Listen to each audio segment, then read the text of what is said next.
অনুরোধ করছি, কোনোভাবেই জিফুত পালনের লেগেও সন্তান বংশধর ফ্যামিলি পরিবারের মুখে হাসি ফুটানোর জন্য ওদেরকে নিজেকে জাহান্নামের আগুনে ফেলে দিয়েন। ওই মুখে হাসি ফোটে না, ওই মুখে জাহান্নামের আগুন পুড়বে, আগুন পুড়বে।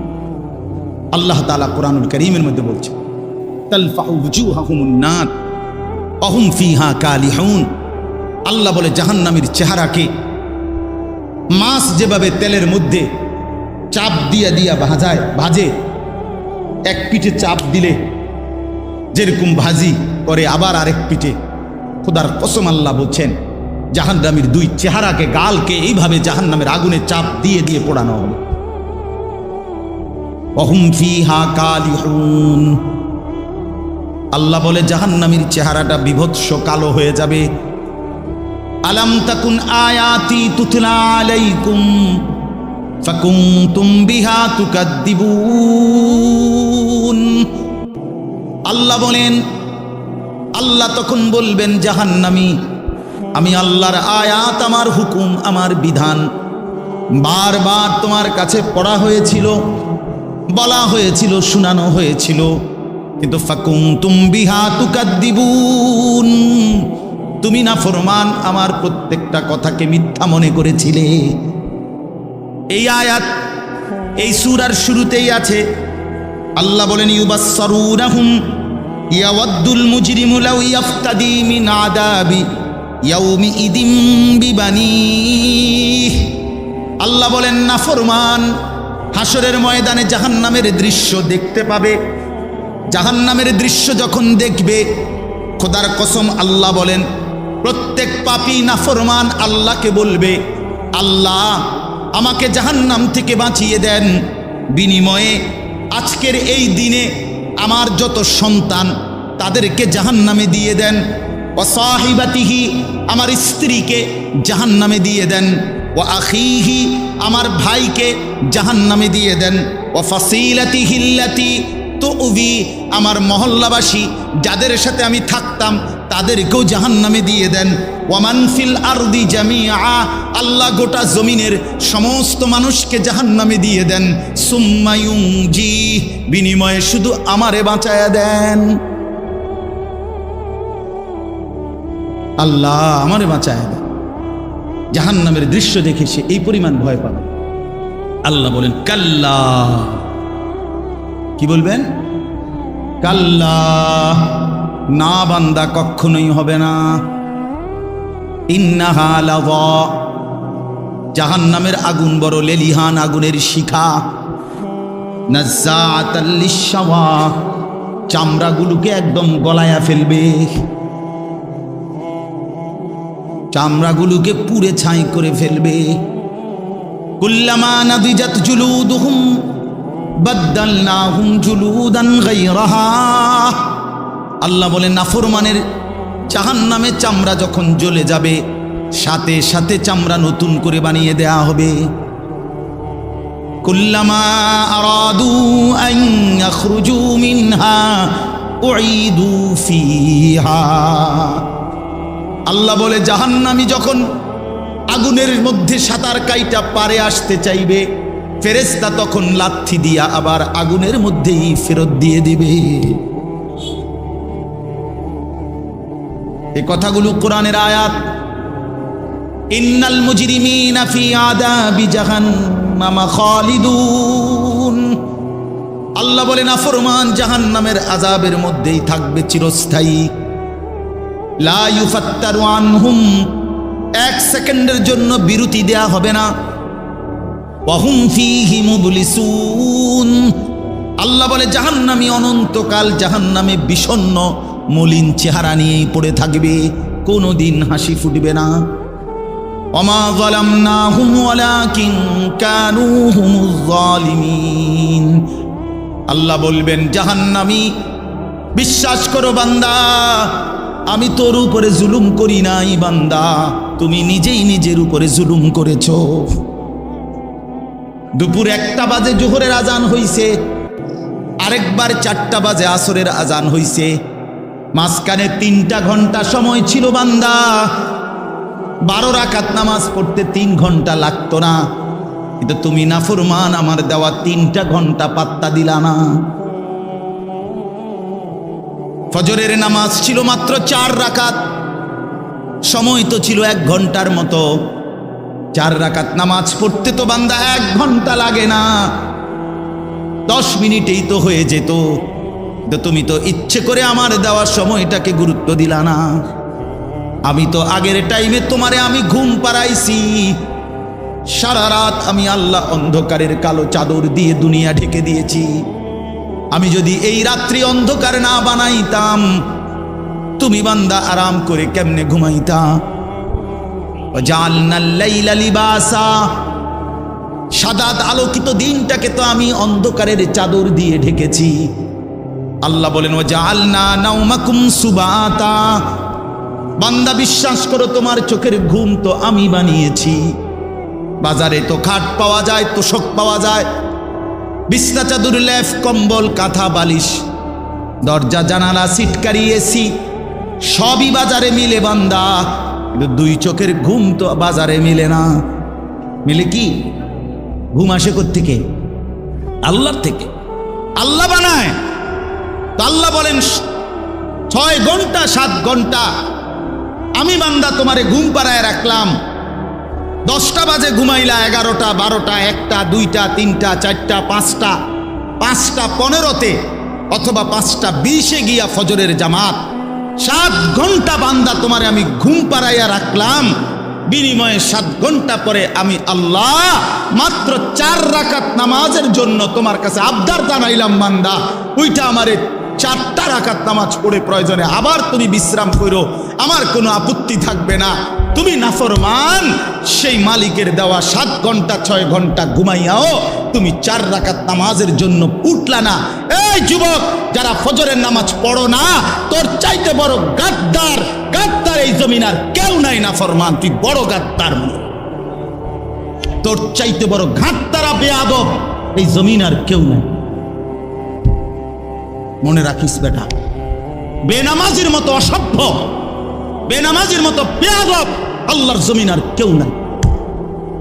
যার কপালে সেজদা নাই সে মানুষ না, ওই জানোয়ার, ওই জানোয়ার বেটা, ওই জানোয়ার। এটা আমি বললাম বেটা, হিম্মত থাকলে প্রতিবাদ কর বেটা।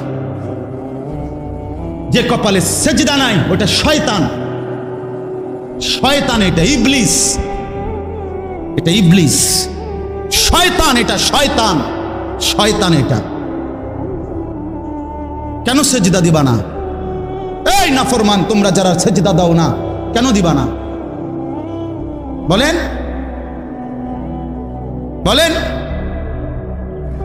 আল্লাহ তাআলা এই ইবলিসকে বলেন, হুজুর 1 ঘন্টা আগেও 10 মিনিট আগেও কি কেউ তাকে শয়তান বলতো? তো তারে শয়তান কোন দিন থেকে কয়? যখন থেকে কি করে নাই? সেজদা করে নাই। যে মিনিটে সে কি করে নাই, এরপর থেকে তার নাম কি হয়েছে? তো তারে শয়তান বলে কখন থেকে? এর আগে শয়তান বলতো? তো যে সেজদা করে না সে শয়তান, সে মুতাকাব্বির, অহংকারী। ফামা ইয়াকুনু লাকা আন তাতাকাব্বারা ফিহা, এই যে কোরআনে আছে। আল্লাহ ইবলিসকে বলছে সেজদা না করার পরেই আল্লাহ বলে, ইবলিস আমি আল্লাহর সামনে অহংকার করাটা সাজলো না, ঠিক করলা না। সেজদাটা না দিয়ে তুমি তো আমি আল্লাহর সামনে অহংকার করলা, তাতাকাব্বারা, কিবির করলা। আল্লাহ বলেন আলাইসা ফি জাহান্নামা মাথওয়াল লিল মুতাকাব্বিরিন। আল্লাহ বলেন নাফরমান, অহংকারী, মনে রাখো জাহান্নামই কেবল তোমার ঠিকানা। হ্যাঁ নওজোয়ান, মোবাইল চালাইয়া খুব রঙে আসো, মানুষের বেডি চাও, আর সারা রাত উলঙ্গ নর্তকী দেখো, আর সারাদিন টুটো টুটো কইরা বন্ধুদের সাথে আড্ডা দিয়া খুব একটা মোসে আসো। অপেক্ষা করো, টাঙ্গাইয়া ফিরবে। অপেক্ষা করো, রঙের গুড্ডি শেষ হয়ে যাবে, একদিন দেখবা তুমি আর যুবক নাই, হয় বৃদ্ধ হয়ে গেছো নয় কবরে চলে গেছো। অমিনকুম মান ইউতাওয়াফা মিন ক্বাবলু অমিনকুম মান ইউরাদ্দু ইলা আরদালিল উমর। আল্লাহ তাআলা বলেন, অসংখ্য শিশু যখন যৌবনের দিকে আসতে থাকে, আমি আল্লাহ তাআলা এরই মাঝে কাউকে মৃত্যু দিয়ে দেই আর কাউকে বৃদ্ধ বানাই। সব শিশুই কি বুড়ো হয়? কথা বলেন। তাহলে তুমি কেমনে ভাবলা বাবা? অনেক নওজোয়ান মাশাআল্লাহ। হাসান বসরি রহমাতুল্লাহ আলাইহি একদিন যুবকদেরকে দেখে বলছিলেন, ইয়া মা'শারাশ শাবাব, হে যুবকরা শোনো, ইন্না যারআ কাদ তুদরিকুহুল আহাতু ক্বাবলা আন ইয়াবলুগা। তিনি বলেন, শোনো, বহু গাছ, বহু ফুল, বহু ফসল পরিপক্ক হওয়ার আগেই ঝরে যায়। ঝরে যায় না? এই আম গাছে যতগুলো মুকুল ধরে, যদি এতগুলো আম হইতো সবটা, কি পরিমাণ আম হইতো, কিন্তু সব মুকুল কি আম হয়? ঝরে যায় কি না? ঝরে যায়। এই জন্য যুবক ভাই আমার, ওই চাচা বুড়া হয়েছে দেখে তুমি বুড়া হইবা তার কোনো নিশ্চয়তা নাই। না ভাইয়া, কোনো নিশ্চয়তা নাই। এজন্য আল্লাহ তাআলা বলেন, ইল্লাল মুসাল্লিন, এই বদভ্যাস থেকে বাঁচবে কারা? যে পাইতে দেরি হইলে হতাশ হয়ে যায়, আর পাইলে বখিল হইয়া যায়, লোভী থাকে, অধৈর্য থাকে, ভীরু হয়। আল্লাহ বলেন, মানুষের এই স্বভাব থেকে মুক্ত থাকবে কারা? ইল্লাল মুসাল্লিন, পাক্কা নামাজি যারা। আল্লাহ বলেন, আমার পাক্কা নামাজি বান্দা যারা, তারা না পেলে হতাশ হয় না, আর পাইলে কৃপণতাও করে না। সুবহানাল্লাহ, সুবহান। ইল্লাল মুসাল্লিন, যারা আমার নামাজি বান্দা, আল্লাযীনা হুম আলা সালাতিহিম দাইমুন, মানবীয় স্বভাবের ত্রুটি থেকে মুক্ত থাকে তারা। আল্লাহ বলেন, যারা দায়েম, সদা সর্বদাই নামাজ আদায় করতে থাকে। কখন কখন নামাজ আদায় করে? কখন? সর্বদা। কখন বলেন না? কখন? দাইমুন অর্থ সর্বদা নামাজ আদায় করে। সর্বদা বলতে বুঝছেন মানে প্রত্যেক শুক্রবার। সর্বদা বলতে কি মোস্তফা ভাই? প্রত্যেক শুক্রবার 2 রাকাত, একটা 25-এ মসজিদে ঢুকে, একটা 37-এ বাইরে। ডাকাত কত বড় ডাকাত! একটা 25-এ ঢুকে, একটা 37-এ। এই 10 মিনিটের মধ্যে, 20 মিনিটের মধ্যে গরির দিকে চাইছে মনে 50 বার। কারণ এই যে গুড়া কিরমি কামড়ায়, গুড়া কিরমি কামড়ায়, ইবলিসে কামড়ায়। ইবলিসে তো মসজিদের বাইরের থেকে ডাক দেয়, এতক্ষণ বইয়ে রয়েছে মসজিদে, কি করো? তাড়াতাড়ি বাইরে বেটা, তোর মতো লোক কি মসজিদে বইয়ে থাকুন না? এই জন্য ইমাম সাহেব সালাম ফিরাইতে দেরি, সাথে সাথে মসজিদ থেকে বাইর হয়ে যায়। হায় মুসলমান, পরবর্তী 4 রাকাত সুন্নতে মুআক্কাদা নামাজ ইমাম সাহেবের আব্বার সম্পত্তি দেখা শুধু ইমাম সাহেবে পড়ে, সামনের কাতারের মুসল্লিরা পড়ে, আর আপনাদের জন্য এই নামাজের হুকুম নাই, এই জন্য আপনারা বের হয়ে যান নাকি? এটাই শরীয়ত? কথা বলেন না কেন? এটাই দিন? তাহলে এই 2 রাকাত নামাজ পড়া, শুধুমাত্র শুক্রবারে জুমার নামাজ, শুধুমাত্র 2 রাকাত নামাজ, এইটুকুই মনে রাখবেন। আমি নিজে কিতাবে পড়ছি, কোন বান্দার একটি আমল কবুল হলো কিনা এটার প্রমাণ হলো ওই বান্দাকে আল্লাহ তাআলা এটা কবুল করিলে দ্বিতীয়বার পরের আমল পুনরায় তাকে ওই আমল করার তৌফিক দেয়।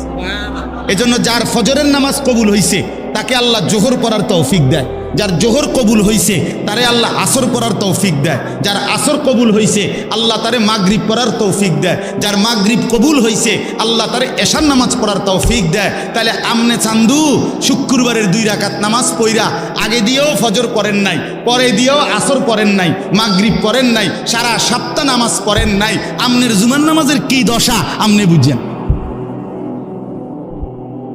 হ্যাঁ, কে বলছে? এই যুবক ছেলেরা, তোমরা যারা শুধু জুমার নামাজ পড়ো, অথবা মাঝ বয়সী যারা, আপনারা যারা শুধু শুক্রবারের 2 রাকাত নামাজ পড়েন, এটা আপনাদেরকে কে শিখাইছে বলেন? কার থেকে আপনারা এটা নিলেন বলেন? কোন আলেমে দ্বীন কোনদিন আপনাদেরকে বলছে যে এক মুসলমানের জন্য নামাজ শুধু শুক্রবারে? কথা বলেন না কেন? তাহলে এইটা আপনারা কোত্থেকে নিলেন? কিভাবে নিলেন আপনারা? মসজিদগুলো দোতলা হয়, শুক্রবারে জায়গা হয় না। মসজিদ ভাঙ্গা নতুন মসজিদ হয়, জুমার নামাজে জায়গা হয় না। মসজিদ কি শুধু জুমার নামাজের জন্য না 5 ওয়াক্ত নামাজের জন্য? হ্যাঁ, শুনেন, এটা মনে রাখেন। ইহুদিদের হাতে এই যে আজকে ইসরায়েল মুসলমানের রক্তে ভাসায় ফেলতেছে ফিলিস্তিন, গাজা, এখন আবার হামলা শুরু করছে লেবাননে। এই ইহুদি বেঈমানরা, এই ইহুদি কাফেররা, ওদের একটা ধর্মের বিশ্বাস আছে, জানেন? ওদের ধর্মীয় একটা বিশ্বাস আছে। ওদের পাদ্রীদের কথা, ওদের রাব্বি, যাদের ধর্মগুরু, তাদের একটা বিশ্বাস আছে। তারা বলে যে মুসলমান যেদিন জুমা এবং ফজর, মুসলমানের এই 2 নামাজ যেদিন বরাবর হবে, সেদিন মুসলমানের হাতে গোটা পৃথিবী মুসলমানের কদমের নিচে আসবে। কোন নামাজ? জুমা এবং ফজর। আমি নিজে কিতাবে পড়ছি। হ্যাঁ, ইমানের বিজয়ের জন্য, মুসলমানের বিজয়ের জন্য ফজরের নামাজ জরুরি, জানেন? কোরআন শরীফে আছে, সূরা বনী ইসরাইলে আল্লাহ তাআলা বলছে, বন্ধু আপনি 5 ওয়াক্ত নামাজের প্রতি যত্নবান হন, বিশেষ করে ফজর। এভাবে বলছে, আকিমিস সালাতা লিদুলুকিশ শামসি ইলা গাসাকিল লাইলি ওয়া কুরআনাল ফাজর। আর কি বলছেন আল্লাহ? 2 নম্বরে, বন্ধু তাহাজ্জুদ নামাজ, রাত্রি গভীরের নামাজ, এটার প্রতি যত্নবান হন। 3, দোয়ার জন্য বেশি বেশি আমি আল্লাহর কাছে চাওয়ার প্রতি, দোয়ার প্রতি মনোযোগী হন। এই 3টা জিনিস, আকিমিস সালাতা লিদুলুকিশ শামসি ইলা গাসাকিল লাইলি ওয়া কুরআনাল ফাজর। আরেকটা হলো ওয়া মিনাল লাইলি ফাতাহাজ্জাদ বিহি নাফিলাতাল লাক। এরপরের আয়াত ওয়াকুর রব্বি আদখিলনি মুদখালা সিদকিন ওয়া আখরিজনি, এই দোয়া। তো আল্লাহ তাআলা বলেন 5 ওয়াক্ত নামাজ, বিশেষ করে ফজর। তাহলে ফজর সহ 5 ওয়াক্ত নামাজ, তাহাজ্জুদ নামাজ এবং দোয়া, এই 3 আমলে যখন ইমানদাররা অভ্যস্ত হবে, তো 4 নম্বর এরপরের আয়াত, বিশ্বাস করেন, এরপরের আয়াত ওয়াকুল জা আল হাক্কু ওয়া যাহাকাল বাতিল। এই আয়াতটা এরপরের আয়াত। আল্লাহ বলেন, এবার নবী বলে দেন, হকের বিজয় হয়ে গেল, বাতিলের পরাজয় হয়ে গেল। কখন যদি এই 3টা কি হয়? এই 3টা পূর্ণ। অনেক যুবক ভাই ইসলামের জন্য যারা নিজের অন্তরের মধ্যে দরদ অনুভব করো, ভাই অনুরোধ আমার, নামাজ পড়তে হবে, নিজে কষ্ট করতে হবে। শুধু 2টা স্লোগান মারলে হইতো না ভাইয়া, হবে না। ইসলামের শত্রুরা হুঁশিয়ার, সাবধান। শত্রু যদি কয়, দোস্ত তুমি মুইতা ফানি লওনি, তুমি আজকে সারাদিনে 5 ওয়াক্ত নামাজ পড়ছনি, তুমি বলবা না, আমি পেশাব করে পানি নেই না, ঢিলা কুলুক ব্যবহার করি না, টয়লেট পেপার ব্যবহার করি না, 5 ওয়াক্ত নামাজ পড়ো নাই, তোমার এই স্লোগানে দুশ্মন কি হয় না? ভয় পায়, ভয় পাবেন। এই জন্য ভাই আমার, দয়া করে আল্লাহ তাআলা বলেন, আমার সেই বান্দাগুলো আমার আলাদা, যারা নামাজি, যারা কি বলেন না, যারা কি নামাজ, আল্লাযীনা হুম আলা সালাতিহিম দাঈমুন, যারা সর্বদা নামাজ আদায় করে। 5 ওয়াক্ত নামাজ, 5 ওয়াক্ত নামাজ। আমার শায়েখ আরিফ বিল্লাহ হাকিমুন নফস আল্লামা মুফতি মুশতাকুন নবী কাসিমি হযরত দামাত বারাকাত গতকালকেও সুদর্ণপুরে ইসলাহি মজলিসে বয়ানের মধ্যে এটা বলতেছিলেন যে হযরত বলেন যে আমার দিল বলে, আমার মন বলে, 5 ওয়াক্ত নামাজ যে জামাতের সাথে পূর্ণ ঠিকমতো আদায় করলো, তার যেন জান্নাতে যাওয়ার ক্ষেত্রে কোনো বাধা থাকবে না, কোনো বাধা থাকবে। এজন্য দয়া করে 5 ওয়াক্ত নামাজে অভ্যস্ত হন। যুবক ভাই, নামাজ পড়েন। রাসূলুল্লাহ সাল্লাল্লাহু আলাইহি ওয়াসাল্লামের আখিরি ওসিয়ত নামাজ। জিবরাইল আর আজরাইলকে সামনে রাইখা নবী আম্মাজান আয়েশাকে, নিজের স্ত্রীকে বলছে, আয়েশা আমি যাই আমার মালিকের কাছে, যাওয়ার আগে তোমারে শেষবারের মতো বলে গেলাম আসসালাত। আমার উম্মতরে বইল নামাজের দিকে খেয়াল রাখতে, নামাজের দিকে খেয়াল। হযরত ওমর রাদিয়াল্লাহু তাআলা আনহু 10.5 বছর মুসলমানদের খলিফা ছিলেন, বাদশাহ ছিলেন, আমির ছিলেন। 10.5 বছর তিনি মসজিদে ইমামতি করতেন, নবীর মসজিদে। এই 10.5 বছর পরে একদিন ফজরের নামাজের ইমামতি অবস্থায় প্রথম রাকাতে এক অগ্নিপূজক ছদ্মবেশে চাদর মুড়ি দিয়ে আইসা সামনের কাতারে হযরত ওমর ইমামের জায়গায় এই প্রথম রাকাতে ওই বেঈমান আবু লু'লু মাজুসি কোমর থেকে ধারালো ছুরি বাইর কইরা হযরত ওমর রাদিয়াল্লাহু তাআলা আনহুর কোমরের মধ্যে নামাজরত অবস্থায় ছুরি দিয়া 7-8টা গায়ে দিছে। রক্তে নাড়ি ভুড়ি সহ ওমর রাদিয়াল্লাহু তাআলা আনহু যখন চাপ দিয়া দইরা এরপরে প্রথম কাতার থেকে হযরত আব্দুর রহমান ইবনে আউফ, একজন সাহাবী, বিখ্যাত সাহাবী, আশারায়ে মুবাশশারার একজন, এই উনারই ইমামের জায়গা আইনা হযরত ওমর রাদিয়াল্লাহু তাআলা আনহু একসাথে সরে গিয়ে রক্তে ভাসতেছে। এই অবস্থায় একটা কথাই শুধু বলছে, আব্দুর রহমান আগে নামাজ শেষ করো, তারপরে আমারে ধৈর্য।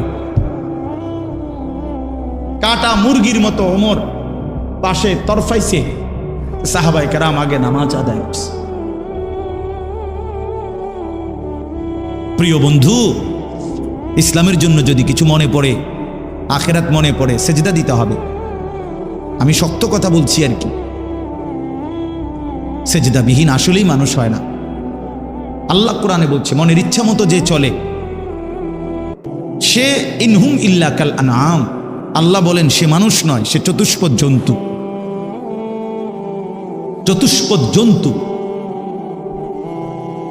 এজন্য ভাইয়া নামাজ পড়া দরকার, নামাজ পড়া দরকার। অনেক যুবক ভাই সামনে আছে, দাঁড়িয়ে আছো, সবার কাছে অনুরোধ, নিজের উপরে কদর করো ভাই, নিজের উপরে দয়া করো। এই মোবাইল শেষ পর্যন্ত ভালো কিছু দিবে না, এই বন্ধুদের আড্ডা শেষ পর্যন্ত ভালো কিছু দিবে না, ভালো কিছু দিবে না। শেষ পর্যন্ত আমরা একাই, কবরে তো একাই, দুনিয়া তো একাই। আমরা বাস্তবতা হলে একা। আচ্ছা, আমার যে মনে করেন আমিও সবসময় ভাবি আমি একাই। আমার যদি পেটে ব্যথা করে, আর কারো পেটে ব্যথা করে না, আমি একাই। আমার যেদিন পাও ভাঙছে সেদিন আমার বন্ধুদের পাও ভাঙে নাই, আমারই পাও ভাঙছে। আমার যেদিন জ্বর উঠছে গত সপ্তাহে, আমার সাথে তো আমার বন্ধুদের জ্বর ওঠে নাই, আমি একাই। আমি হাসলে আমি কাঁদলে আমরা প্রত্যেকে একাই মূলত। কাজেই নিজেকে ভুলে যাওয়া, নিজের আখেরাত ভুলে যাওয়া, নিজের মরণ ভুলে যাওয়া, এটা জীবনের ব্যর্থতা, পরাজয়, এটা লাঞ্ছনা। আল্লাহ আমাদেরকে বুঝ দান করে, আল্লাহ আমাদেরকে বুঝ দান করে। আল্লাহ তাআলা বলেন, ওয়াল্লাযীনা ফী আমওয়ালিহিম হাক্কুম মা'লুম। আমার প্রিয় বান্দা তারা, আমার প্রিয় বান্দা তারা যারা এই কথা জানে যে তাদের সম্পদের মধ্যে নির্ধারিত হক আছে। লিসসাইলি ওয়াল মাহরুম, অভাবী, দুস্থ, বঞ্চিত, অসহায়ের জন্য তাদের সম্পদের মধ্যে হক আছে। অর্থাৎ আমাকে এটা মনে রাখতে হবে, আমার যে 10টা টাকা আয়, 100টা টাকা আয়, 50টা টাকা আয়, এর মধ্যে পুরাটা টাকা আমার না। আমার এই টাকার মধ্যে একটা অংশ গরিবের আছে, এতিমের আছে, বঞ্চিতের আছে, মাহরুমের আছে। আল্লাহর রাস্তায় খরচ করা এটা আমার সম্পদের নিয়মিত ডেইলি দায়িত্ব। বুঝছেন আমার কথা? একটা গুরুত্বপূর্ণ কথা বুঝেন, কোরআনুল কারীমের মধ্যে আপনারাও শুনছেন, যত জায়গায় নামাজের কথা আছে তত জায়গায় আল্লাহর রাস্তায় খরচের কথা আছে। এটা শুনছেন না? এই কথা, এটা যাকাতের কথা আছে, ইনফাকের কথা আছে। এইখানেও তো এই মাত্র বলল, আল্লাযীনা হুম আলা সালাতিহিম দাঈমুন। প্রিয় বান্দা তারা যারা নিয়মিত নামাজ পড়ে। আবার বললেন, প্রিয় বান্দা তারা যারা নিজের সম্পদে গরিব, দুঃখী, অসহায়, এতিম, ফকির, মিসকিনের হক আছে এ কথা মনে করে। তাহলে বোঝা গেল আমার সম্পদ পুরাটা যাই আমার উপার্জন, পুরাটা আমার না। পুরাটা কার না? কথা বলেন না, আমার না, পুরাটা আমার না। এটাই আমার শেষ কথা আজকে, পুরাটা আমার না, এটা মনে রাখতে হবে। কোরআনুল কারীমে আমাদের একজন পাকিস্তানের বুজুর্গ ছিলেন, হযরত মাওলানা মুফতি রশিদ আহমদ লুধিয়ানভী রাহমাতুল্লাহি আলাইহি। ওনার একটা কিতাবে আমি পড়ছি, উনি খুব সুন্দর একটা কথা বলছেন, কয় যে সূক্ষ্মভাবে আমাদেরকে শয়তান একটা কথা ভুলাইয়া দিছে। উনি বলছেন একদিন বয়ানে কি, যে পুরা কোরআনুল কারীমের মধ্যে যেখানেই নামাজের কথা সেখানেই আল্লাহর রাস্তায় খরচ করার কথা আছে। তার পরপর এই যে প্রথমেই আছে আল্লাযীনা ইউমিনুনা বিল গায়ব ওয়া ইউকিমুনাস সালাতা ওয়া মিম্মা রাযাকনাহুম ইউনফিকুন। এই অর্থ হলো যারা গায়েবের প্রতি ঈমান আনে, নামাজ কায়েম করে এবং আমার দেওয়া সম্পদ থেকে খরচ করে। কোরআন শরীফে আছে যে রাত্রিবেলা তাহাজ্জুদ নামাজ, আল্লাহ পাক ওই তাহাজ্জুদ রাত গভীরের নামাজের ফজিলত বলছে, তাতাজাফা জুনুবুহুম আনিল মাদাজি'i ইয়াদউনা রাব্বাহুম খাউফান ওয়া তামাআন ওয়া মিম্মা রাযাকনাহুম ইউনফিকুন।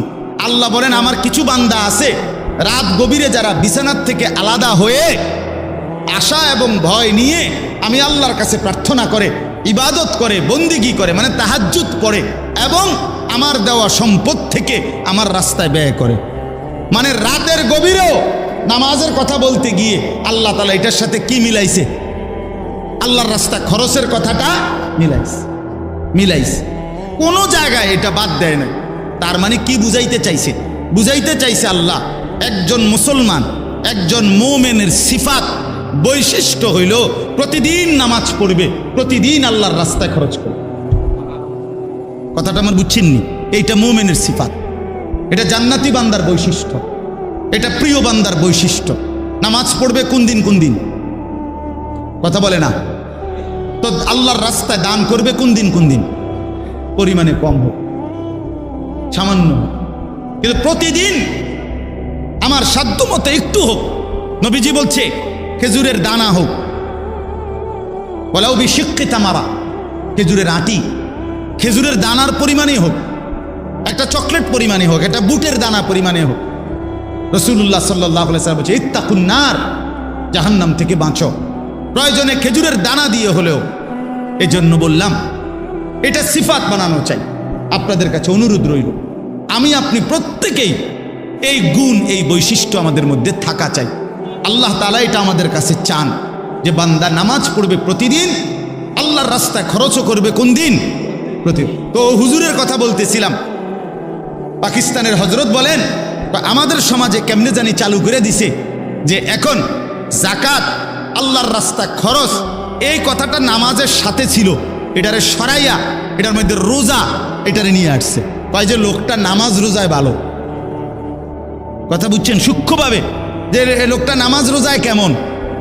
তাহলে নামাজের সাথে রোজাকে মিলাইলেন। হজরত বলেন যে না, কোরআনে তো সব জায়গায় নামাজের সাথে কি মিলাইছে? যাকাত, ইনফাক একটু ব্যাপক অর্থ। তাইলে আজকে এই কথাটাই আপনাদেরকে বললাম। আল্লাহ তাআলা বলেন স্বাভাবিকভাবে বান্দা লুবি হয়, দুনিয়া প্রীতি থাকে, কিন্তু প্রকৃত বান্দা যারা আমার, তারা নামাজি হয়, তারা আমার রাস্তায় খরচ করে। ওয়াল্লাযীনা ইউসাদ্দিকুনা বিয়াউমিদ্দিন, এবং যারা আখিরাতকে দৃঢ়ভাবে বিশ্বাস করে। ওয়াল্লাযীনা হুম মিন আযাবি রাব্বিহিম মুশফিকুন, আল্লাহর আযাবের ভয়ে কাঁপতে থাকে। ইন্না আযাবা রাব্বিহিম গায়রু মা'মুন, আল্লাহর আযাব থেকে কেউই নিরাপদ নয়। আল্লাহ চাইলে যে কাউকে আযাব দিতে পারেন কি না বলেন? তাইলে এবার আমার কথার খোলাসা আসেন। এই আয়াতগুলো দ্বারা আমি কি বুঝাইতে চাইলাম? এই কথাটা বুঝাইতে চাইলাম যে আমরা একজন মুসলমান, আমরা শুধু মানুষ না, আমরা ঈমানদার। আমরা কি ঈমানদার? অতএব আমাদের এই দুইটি সিফাত যেন আমাদের মধ্যে থাকে। আজকে এতটুকুই এই আয়াত থেকে। এক নাম্বার হলো আমি যেন, আপনি যেন প্রত্যেকেই পাক্কা নামাজি হই। দুই নাম্বার, আমি আপনি প্রত্যেকেই যেন আল্লাহর রাস্তায় খরচ করার মানসিকতা। আল্লাহ আমাদেরকে তৌফিক দান করে। যুবক ভাই, অনেক ধমকাইয়া বলছি, তারপরও অনুরোধ করছি ভাই, কারোর সাথে ঝগড়া নাই, শত্রুতা নাই, কারোর সাথে দ্বন্দ্ব না বাফ, কলিজার আবেগ দিয়েই বললাম তোমরা নামাজ পড়ো ভাই, তোমরা নামাজ পড়ো। যুবক জাগলে পৃথিবী জাগে। আল্লাহর বড় পছন্দ। কোরআন শরীফে আছে আসহাবে কাহাফের যুবক, 7 জন ছেলে যুবক, তারা ঈমান আনছিল। আল্লাহ তাআলা এত পছন্দ করছে তাদেরকে, তাদের ঈমানের বরকতে আল্লাহ পুরা জাতিকে ঈমানদার বানায় দিছে। পরবর্তীতে পুরা জাতি ঈমানদার হয়ে গেছে, আল্লাহর কুদরত, আল্লাহর দয়া। এই জন্য যুবক যদি ইমানদার হয়, যুবক যদি নড়ে চড়ে ওঠে, তো আল্লাহ তাআলার আরশ নড়ে। এই জন্য ইনশাআল্লাহ যেই নওজোয়ানরা আছো ভাই, সবার কাছে অনুরোধ করলাম, 5 ওয়াক্ত নামাজ নিজের ভালোর জন্য, নিজের কল্যাণের জন্য 5 ওয়াক্ত নামাজ পড়ো, নিজেরে ভালো বানাও। আর সবাই মিলে শেষ কথা হলো 5টা মিনিট আপনাদের কাছে অনুরোধ করি, এই মাদ্রাসা আলহামদুলিল্লাহ আপনাদেরই মাদ্রাসা, মসজিদ মাদ্রাসা, আপনারাই এলাকাবাসী। আমি এক্ষুনি দোয়া করুন 5টা মিনিট পরেই আপনাদের কাছে অনুরোধ করছি।